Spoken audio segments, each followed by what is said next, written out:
this other analogy, of this relationship came to my head, and that was in the college football world, right?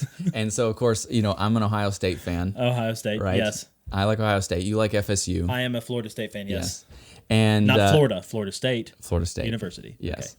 And I did not attend there. You did not attend Ohio State, but nope. Huge fans. But, anyway. Yep. So it's funny that as I was reading this, that this idea came to me, of this relationship, right? So, for example, Urban Meyer was a head coach at Ohio State for a few years.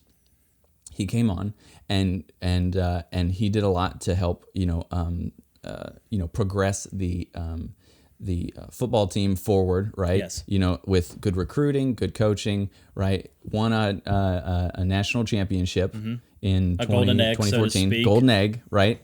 And then also, but I think the biggest thing as regarding to production and production capability is that he's not the head coach anymore. He left, right. And now we have a new head coach, but he left it in such good shape that we're continuing on at the same level right. that we were when he was head coach. Yes. And that would not have happened if he did not take care of the product capability, if he did not take care of the team and take care of it in a way that he could leave it and it would still be able to give the same high output. Right.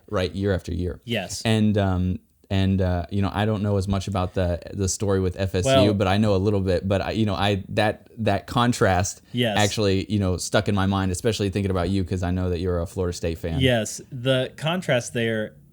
Everyone loves the victory stories, but I think it's in the defeats we really learn the lessons and really see. Right. The destruction that can come from this PC balance being off in our life. And again, the beauty about this book and this principle of production and production capability is it applies to all areas. We see it in college football. We see it in, work and an organization, which he specifically talks about organization, which we'll get to. But so, yeah, with Florida State, a couple years back, Jimbo Fisher was the head coach.